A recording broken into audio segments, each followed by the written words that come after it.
21일 오후 5시 산샤댐이 모든 수문을 열고 34대의 발전기를 가동하기 시작했습니다. 금년 들어 처음으로 4억도 분량의 최대 발전을 하는 것이라고 합니다. 중국의 관영 매체들은 모두 입을 모아서 이 장관을 소개를 하였죠. 그런데 이게 전혀 좋아할 일이 아닌 것 같습니다. 현재 중국의 남방에는 계속 호우가 내리고 있죠.贵州, 스촨, 후난, 후베이, 광동, 광시, 장시, 안회 등등 각지에서 침수가 되고 난리가 난 이 시점에서 산샤댐이 방류를 한다는 것이 좀 이상합니다. 게다가 모든 수문을 열고 최대 수량을 내보내고 있는 것이죠. 이렇게 산샤댐이 모든 수문을 개방한 것에 대해서 중화권의 매체들은 일제히 산샤댐이 붕괴할 가능성이 있기 때문인 모양이다, 이렇게 보도를 하고 있습니다. 그리고 산샤댐의 상류와 하류 모두 폭우로 인해서 수위가 상승되는 상태가 가장 위험한 상태라고 이렇게들 이야기를 하더군요. 사실 산샤댐의 붕괴 위험에 대한 걱정 또는 우려, 이것은 어제 오늘의 이야기가 아니죠. 산샤댐이 계획되던 60년대부터 그 얘기는 있었고 오늘에 이르기까지 수십 년간 끊임없이 거론되어 왔었습니다. 그런데 이번에는 산샤댐의 홍수 경계 수위를 2m나 초과하는 사태가 발생한 것이죠. 그리고 3m에 가깝게 도달했다고 하죠. 외국 언론에서 산샤댐에 관한 보도가 나오기 시작하면서 중국에서도 민심이 흉흉해지기 시작했습니다. 이때 중국의 SNS상에 마지막 기회다, 2창 이하 하류는 모두 피신하라, 이런 글이 돌면서 이 글의 주인공이 중국 건축과학연구원의 저명한 학자인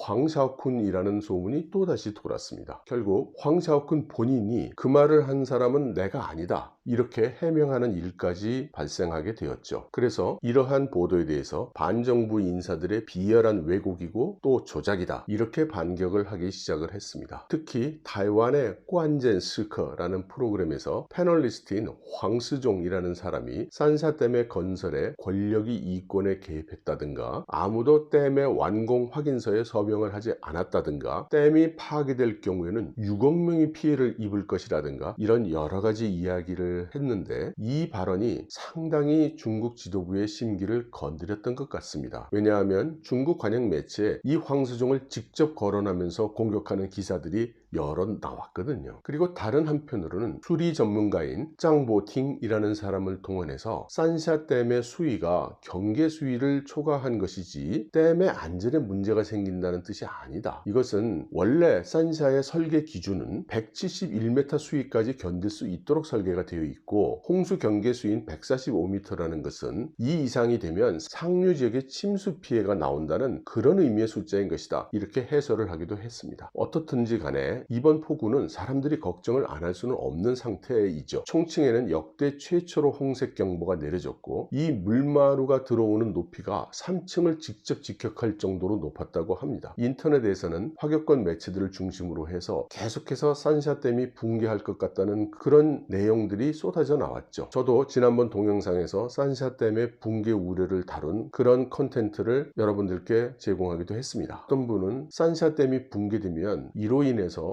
중국의 핵발전소들이 무너지면서 대한민국도 큰 피해를 본다, 이런 식으로 자극적인 내용을 내는 분들도 있었던 것 같습니다. 하기는 중국 관영 매체 보도에서 보면 장강의 유속이 지금 초당 2182방미터에 달하고 15개성 84개 하천에서 홍수가 났다고 하니 어느 누군들 걱정을 안 할 수가 없겠죠. 그렇지만 언제나 진실은 하나하나 따져봐야 하는 것 같습니다. 장강의 본류를 짚어가 보면 맨 서쪽 끝 발원지에서 장강이 출발을 해서 총칭을 지나서 산샤댐이 나오죠. 산샤댐이 수문을 모두 열고 방수한다는 것은 뒤집어 생각하면 이제부터 산샤댐부터 상류는 문제가 없을 거라고 이렇게 생각할 수 있습니다. 그리고 사실 산샤댐의 홍수 경계 수위를 2m, 3m까지 올라가도록 산샤댐을 유지를 한 것은 제가 볼 때는 정치적인 고려를 한 것이라는 그런 생각이 듭니다. 기억하실지 모르겠는데 지난번 동영상에서 6월 11일 날 있었던 중국 수리부의 발표에서 후베이성 사람들이 이번 질병 사태에 이어서 두 번이나 큰 일을 당하지 않도록 마음을 쓰고 있다고 했었거든요. 그럼 그것이 구체적으로는 어떻게 마음을 쓴 것일까요? 저는 바로 산샤댐을 열면 하류의 홍수가 나고 산샤댐의 문을 열지 않으면 상류의 홍수가 나는 그런 상황에서 바로 후베이성의 홍수가 나지 않도록 가능한 산샤댐의 물을 내보내지 않은 것이라고, 그것이 바로 수리부가 이야기를 했던 후베이 사람들을 배려한 것이라고 그렇게 생각을 합니다. 그렇지만 홍수 경계 수위를 2m를 지나 3m에 가깝게 올라오면서는 총칭 이상의 상류의 홍수 피해가 너무나 심해지고 있고, 또 많은 사람들이 우려하는 것처럼 산샤댐이 버텨줄까, 그 붕괴 가능성도 걱정을 했겠죠. 어찌되었던 설계 수치상의 안전 높이보다 아래 수위이고 홍수 경계 수위를 2m 이상 초과한 시점에서 산샤댐의 수문을 열어야 되겠다는 판단을 했을 것이라고 봅니다. 그것을 비난할 수는 없다고 생각을 합니다. 사실 총칭의 수위는 산샤댐의 수위보다 37m 이상 높다고 합니다. 그렇게 고도의 차이가 있는 것이죠. 그래서 총칭을 비롯한 스촨 그리고 그 서쪽 지역에서는 더 이상 비가 오는 것에 대한 홍수를 좀 덜 걱정해도 될 것 같습니다. 물론 이 지역에 피해가 없다는 그런 의미는 아닙니다. 단지 산샤댐의 안위에 더 이상은 부담을 주지 않을 것이라는 그런 뜻이죠. 장강 쪽으로 빠지지 않고 남중국해로 빠지는 광동, 광시성의 폭우도 장강으로는 유입이 되지 않기 때문에 지금부터 문제가 되는 것은 괭이조, 후난, 후베이 이 지역의 강수량입니다. 이미 이 지역의 홍수도 대단한 상황이기 때문에 이쪽 지류인 완쇠 그리고 샹장 이 두 지류의 상황이 문제가 되겠습니다. 이 두 지류는 후난의 위해양에서 만나서 동팅후를 이룬 다음에 다시 산샤에서 내려오는 장강 본류와 합쳐지게 되죠. 그런데 여기 그림에서 보는 바와 같이 중국 중앙기상대의 예보에 따르면 이 지역에는 7월 1일까지 100mm에서 200mm 이상의 비가 올 것으로 예상이 되고 있습니다. 결국 비가 얼마나 더 오느냐가 장강의 수위의 향방을 결정할 것입니다. 이 장강이 너무나 길기 때문에 대상을 조금 좁혀서 우한을 중심으로 수위의 변화를 한번 살펴보았습니다. 여기를 보시면 불과 이틀 사이인데 강의 높이가 많이 올라온 것을 확인하실 수 있습니다. 여기에다가 산샤댐의 수문을 다 열었으니까 이제 장강의 수위가 계속 올라갈 것으로 예상이 되죠. 제가 우한 사람들이라면 굉장히 무서울 것 같습니다. 이건 저의 지나친 생각이겠죠. 그렇지만 이번 질병으로 전 도시가 엄청난 피해 그리고 어떤 의미로는 굴욕을 당한 우한 사람들이 다시 홍수가 우한을 덮친다면 똥이 일어날지도 모르겠다는 그런 생각마저 드는 것입니다. 중국 정부도 그것을 의식하고 있기 때문에 후베이 사람들이 두 번이나 고통을 받지 않도록 하겠다고 했겠죠. 사실 홍수 경계 수위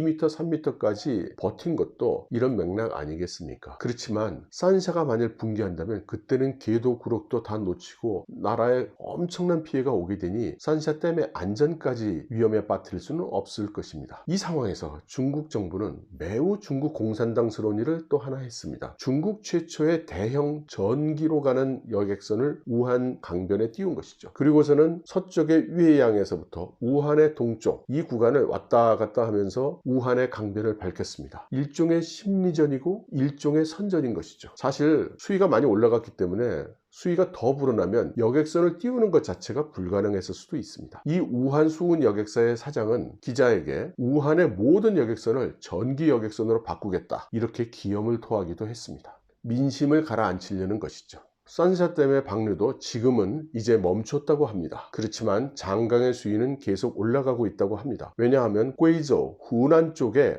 유입 수량이 늘어났기 때문이라고 하네요. 제가 산샤댐 다음에 있는 주요 도시 이창, 우한, 지오장 등등 장소의 수위를 한번 모니터링 해 보았습니다. 여기 수위는 모두 미터입니다. 이렇게 12시간 동안 주요 도시의 수위 변화를 보면 이창이 3cm, 외양이 15cm, 우한이 9cm 수위가 올라갔습니다. 산샤의 수위는 그에 비해서 57cm 하강, 총칭은 11cm 하강, 딴장커우는 16cm 증가했습니다. 이 비율이 유지된다고 가정을 하면 산샤댐의 수위가 1m 정도 하강을 하면 우한 기준으로 해서 장강의 수위는 15.8cm 정도 상승한다고 볼 수 있습니다. 산샤댐의 홍수경계 수위로 예를 들어 143m 정도로 내려보낸다고 하면은 앞으로 3.12m 정도가 더 내려가야 될 것이고, 그렇게 되면 우한의 장강 수위는 49.3cm 정도가 더 올라간다고 예상할 수 있습니다. 물론 이것은 너무 단순화된 계산이고 비가 얼마나 더 내리고 멈추느냐가 제일 중요한 요소가 되겠죠. 우한 도시에는 이 수위를 측정하는 포인트가 한kou, 따통, 후kou 이렇게 세 곳이 있는 모양입니다. 그런데 이 세 곳 중에서 한코우의 관측점은 이미 홍수 경계선을 넘었습니다. 그러므로 이미 우한의 일부분은 침수가 돼 있는 것이고, 더 수위가 올라온다면 우한이 부분적으로 침수되는 것은 피할 수 없을 것이라고 생각을 합니다. 제가 관련된 사이트를 하나 찾았는데 중국의 국가경보정보발표센터라는 곳입니다. 여기에 경계 정보를 모니터링을 해 봤는데, 시간이 흐르면서 스촨, 산샤, 후베이 이 지역의 경고가 풀려나가는 것을 확인할 수 있었습니다. 그래서 적어도 2-3일 안에는 큰 사태는 일어나지 않을 것이라고 이렇게 생각을 합니다. 참 아이러니한 것이 단오절을 막 지나지 않았습니까? 구런이 장강에 몸을 던진 것을 애도해서 생긴 명절이라고 하는데요. 이 우르릉탕탕 거센 장강의 파도를 보면서 구런이 만일 살아 있었다면, 그리고 이런 홍수와 침수의 광경을 보면 무슨 생각을 할까, 그런 생각도 얼핏 듭니다. 구런의 시대에는 영웅들이 천하를 쟁패하는 그런 시대였겠죠. 그렇지만 지금은 어떤 뛰어난 사람 몇 사람보다는 모두의 힘과 지혜를 모아서 살아나가는 민주의 시대라고 할 수 있죠. 구런이 살던 시대는 그 한두 사람의 영웅이 죽으면 역사가 바뀌었겠지만, 지금은 한 사람 두 사람이 아니라 백성들이 고통을 겪으면 역사가 바뀌는 그런 시대라고 생각을 합니다. 중국 공산당 입장에서는 이번 위기를 제대로 넘기지 않으면 정말 위기가 올 수도 있지 않겠습니까? 여러분 들어주셔서 감사합니다.